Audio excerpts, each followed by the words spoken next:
হাত পা সচল ও কাজ করার ক্ষমতা আছে, তারপরে ভিক্ষা করে তাদের পেশা হয়ে দাঁড়িয়েছে, তাদেরকে জেনে শুনে ভিক্ষা না দিলে কি গুনাহ হবে কিনা? না, ভিক্ষা না দিলে তো গুনাহ হবেই না। বরং ঢাকায় বিশেষ করে বাচ্চা ভাড়া আনে ভিক্ষা করার জন্য। জানেন তো আপনারা, মহিলার কোলে বাচ্চা, এই মহিলা কয়েক ঘন্টা ভিক্ষা করবে, আবার এরপরে আরেক মহিলা ভিক্ষা করবে, তার কাছে আবার ভাড়া দেওয়া হবে।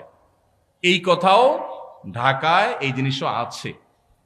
তো সেজন্য আপনার কাছে যদি মনে হয় কোনোটা পেশাদার ভিক্ষুক, ওইটার পেশা হলো ভিক্ষুক, আপাদমস্তক সুস্থ সবল মানুষ, কাজ করে না, সে ভিক্ষা করে, তাহলে তাকে ভিক্ষা যদি আপনি না দেন, এর কারণে গুনাহ তো হবেই না, বরং আপনি তাকে সম্ভব হলে নসিহা করে কোনো কাজের জন্য উদ্বুদ্ধ করবেন, এতে আপনার সওয়াব হবে ইনশাআল্লাহ। তবে ধমক দিবেন না। ও আম্মাসা এলা ফালা তানহার, কেউ হাত বাড়ালে দিতে না পারলে বিদায় দিবেন, পারলে সুন্দরভাবে বিনম্রতার সাথে নসিহা করবেন, ধমক দিবেন না। ধমক দিতে আল্লাহ নিষেধ করেছেন, কারণ আপনি জানেন না তো যাকে আপনি মনে করছেন যে সে পেশাগত কারণে এটা করছে, হতে পারে সে আসলে অভাবী, তখন তার দিলের বদদোয়া পাবেন। এজন্য ধমক দিবেন না, তবে বোঝানোর চেষ্টা করবেন। আল্লাহ আমাদের তৌফিক দান করুন।